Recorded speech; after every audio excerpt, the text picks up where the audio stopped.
Se você é um daqueles RHs que é fã incondicional de pesquisa salarial, que é aficionado pelos dados dos quartis plotados numa planilha para fazer o cálculo das faixas salariais, calma, presta atenção nesse vídeo porque tem algumas reflexões que são muito importantes na forma como nós utilizamos ou não pesquisas salariais no dia a dia da gestão de salários.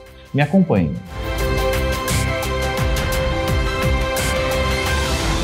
Olá pessoal, eu sou o Ivan Giacomassi, Head de Operações aqui da Perfix, e nós estamos na nossa série aqui de provocações ao RH. E quando eu digo provocações é porque a nossa equipe entende que alguns paradigmas ou premissas que estão sendo utilizados de forma quase comoditizada pela área de recursos humanos precisam ser repensados. Nós incentivamos aqui na Perfix que você sempre mantenha o seu senso crítico aguçado, questionando certos procedimentos, a sua validade ou a forma como devem ser realizados. E dessa vez o nosso tema é pesquisa. Eu não vou dar aqui uma aula sobre como interpretar a pesquisa, mas eu quero te fazer pensar sobre o quanto e de que forma ela é aplicável. Vocês sabem que aqui nós temos uma máxima internamente dizendo, em tom irônico, que existem dois tipos de profissionais que são aficionados por pesquisa salarial. Aqueles que vendem e aqueles que não entendem de verdade o que a pesquisa nos oferece. Porque se você tem realmente o senso crítico aguçado, você percebe as limitações que o processo tem. Então eu separei aqui alguns pontos sobre os quais nós precisamos conversar em relação à pesquisa. Primeira coisa, aquela máxima do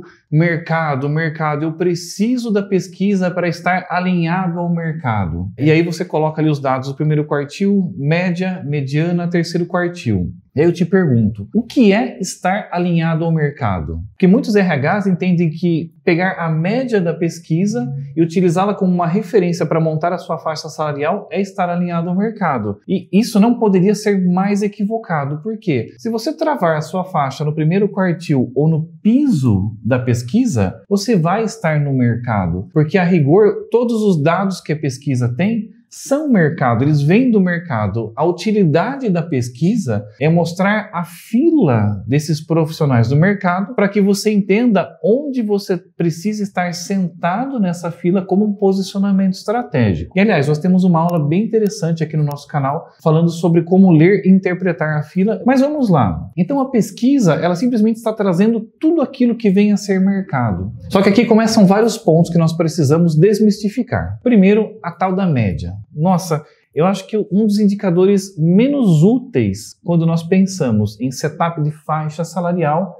é a média. E tem muita gente que aplica a média cegamente. A média nada mais é do que um cálculo aritmético que tem um valor flutuante. Por que flutuante? À medida que o mercado vai mudando, as posições dos salários vão mudando, essa média vai flutuando. Então, ela é muito vulnerável à presença de outliers dentro da amostra. E aqui tem toda uma discussão também que nós poderíamos fazer sobre esses outliers. Será que eles estão na pesquisa? Será que eles não estão? Deveriam ou não deveriam estar? Afinal de contas, valores muito extremos, eles são erros ou eles deveriam simplesmente ser retirados porque eles distorcem alguns dados, mas se eles fazem parte do mercado, deveriam ou não retirá-los? Então essa é uma discussão também para um outro vídeo, mas vem a questão, a média não é um bom número, ela não vai te ajudar a montar o setup da sua faixa salarial. O que você precisaria minimamente é entender o que são os quartis e a partir daí pensar, bom, a minha faixa ela precisa me posicionar em relação a quê? E aliás, qual é a utilidade de uma pesquisa salarial? Para que ela serve? Pesquisa é algo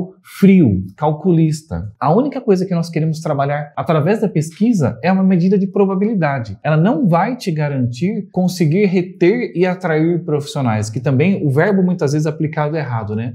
Com a pesquisa eu vou atrair e reter. Não. Você vai, no melhor cenário, aumentar a probabilidade de atrair e reter, porque se você souber o que o dado está te mostrando e você posicionar a sua faixa em regiões dos quartis mais avançados, por exemplo, você aumenta a probabilidade de que quando você divulgar a sua vaga, você tenha uma boa atratividade para uma margem considerável do mercado. Ou ainda, as pessoas que estão com você vão ter mais probabilidade de permanecerem, porque o número de vagas que podem chamar a atenção delas do ponto de vista salarial será menor. Então é um jogo de estatística simplesmente. E aliás, estatística meramente financeira. Porque atrair e reter pessoas não passa apenas pelo valor do holerite. Isso é algo muito efêmero, dura pouco. A atração e retenção são muito mais associadas também ao valor da marca, ao onboarding, ao prestígio que você tem, a forma como você gerencia, a conexão do time, o clima, a cultura. Então tem muitas variáveis, além do salário, que impactam em atração e retenção. Mas é claro, salário, há quem diga que o bolso é o órgão mais sensível do corpo, e eu concordo em vários aspectos. Por isso, é importante sabermos que ele é um componente pesado na atração e retenção, mas ele não é único e absoluto. E, aliás, quem foi o cara que disse que você precisa ter sempre atração e retenção? Porque quando eu construo uma faixa salarial, eu preciso trabalhar minimamente 4 variáveis: equilíbrio externo, equilíbrio interno, solvência financeira e capacidade motivacional. Sem esses 4 elementos conjugados simultaneamente, a sua faixa quebra. E aí vem a questão da solvência financeira, que é super importante. Não adianta dizer para o diretor financeiro: olha, a pesquisa está nos mandando pagar de 15 a 25 mil para este cargo aqui. Ele vai falar: legal, só que eu não tenho caixa, meu amigo. E aí, o que nós vamos fazer? Então, a sacada também é: eu não preciso me posicionar sempre de forma arrojada. Eu posso olhar para a tal da pesquisa e começar a minha análise no passo 1 de 4 passos fundamentais, no passo 1, que é o equilíbrio externo, vendo posições em que eu posso me dar ao luxo de ter rotatividade, menor atratividade, porque eu não sou tão sensível a questões críticas internas, então eu não tenho problema com curva de aprendizagem, eu não tenho problema com impacto na percepção de valor do cliente, informações críticas, entre outras variáveis que nós utilizamos aqui na Perfix, para entender se um cargo deveria ser mais agressivo ou menos agressivo, e aí eu começo a jogar com esse número. E a pesquisa continua pregando várias peças na gente, então média não é um bom número quando eu penso em cálculo de faixa salarial. Utilidade da pesquisa também ela é relativa, porque eu preciso pensar capacidade financeira. E aí existem os famigerados filtros. Nossa, isso nos dá um trabalho muitas vezes para explicar aos RHs, que muita gente vem com o mindset empacotado, dizendo: não, eu preciso de uma pesquisa. Essa pesquisa ela tem que ser feita para empresas da minha região, do meu segmento, do meu faturamento. Quem foi que disse que você está disputando essa força de trabalho com a sua região, com o seu segmento, com o seu faturamento? Porque, dependendo do cargo, você pode estar disputando essa posição com outra região, outra regionalidade, outra entidade da federação. Porque se é um cargo de alto nível de tomada de decisão ou especialização, se é um cargo que é altamente sujeito a posições de home office, então essas variáveis vão fazer com que a sua estratégia de olhar o mercado interno simplesmente imploda. Outra coisa, quem disse que você só compete com o seu segmento? Por exemplo, o contador da sua empresa.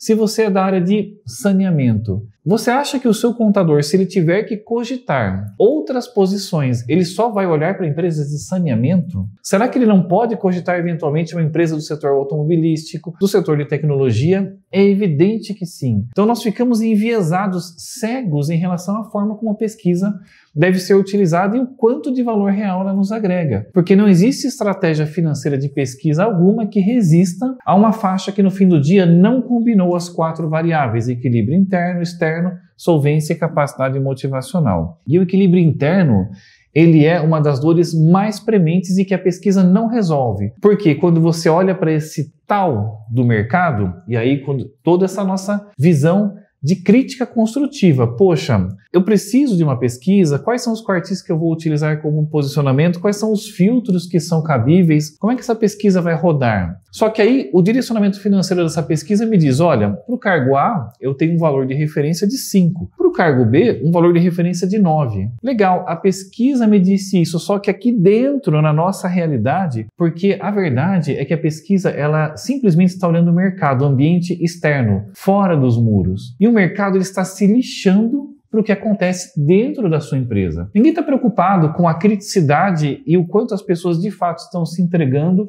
do muro para dentro. Então, aquilo que a pesquisa te mandou fazer, pagar 5 para um e 9 para outro, pode ser catastrófico quando você aplica na sua realidade interna.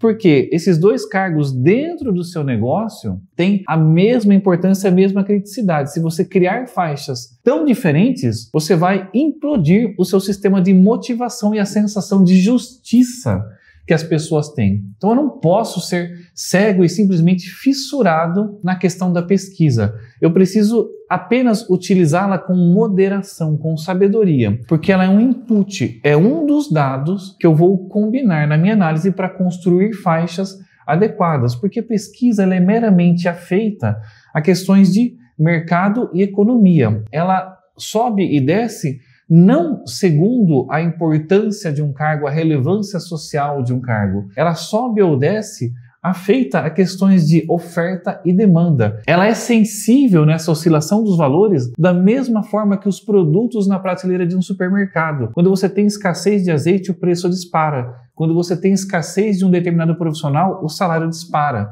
Então ela não está preocupada com questões de justiça. E dependendo da pesquisa e da base de dados, e essa é a nossa última reflexão crítica do vídeo, eu vou ter valores muito diferentes. Faça um teste simples. Encontre dados de um mesmo cargo através de 2 ou 3 pesquisas salariais diferentes. E pesquisas de renome de mercado, elas não vão coincidir. Elas vão dar valores diferentes de média, de mediana, de terceiro quartil para o mesmo cargo, na mesma região, no mesmo faturamento. Por quê? Porque cada uma delas vai beber numa fonte diferente. Então, no melhor dos cenários, o que uma pesquisa salarial me dá é uma aproximação em relação ao que provavelmente um cargo está recebendo em certos filtros que, se eu tiver sorte e qualificação, eu teria aplicado de forma minimamente correta, e a partir deles eu vou trabalhar probabilidades de atrair e reter que vão ser desdobradas em variáveis de equilíbrio interno, externo, solvência, capacidade motivacional. Perfix, você acredita em pesquisa salarial? Sim. Vocês utilizam? Sim, inclusive nós temos a nossa própria base de pesquisa, mas o que nós pregamos é que ela é apenas um elemento que nos auxilia na tomada de decisão, mas nada, nem ninguém vai automatizar o processo de construção dessas faixas. Sempre será um processo analítico e que vai envolver e depender diretamente da capacidade do profissional que está aplicando esse conhecimento dentro do projeto. Se você gostou desse conteúdo e se isso fez sentido, nos siga, nos acompanhe nas redes sociais, porque sempre tem novidade aqui. O nosso compromisso é desenvolver você e a área de gestão de pessoas de forma geral, com uma área qualificada que impacta o valor e a estratégia dos negócios. Até a próxima!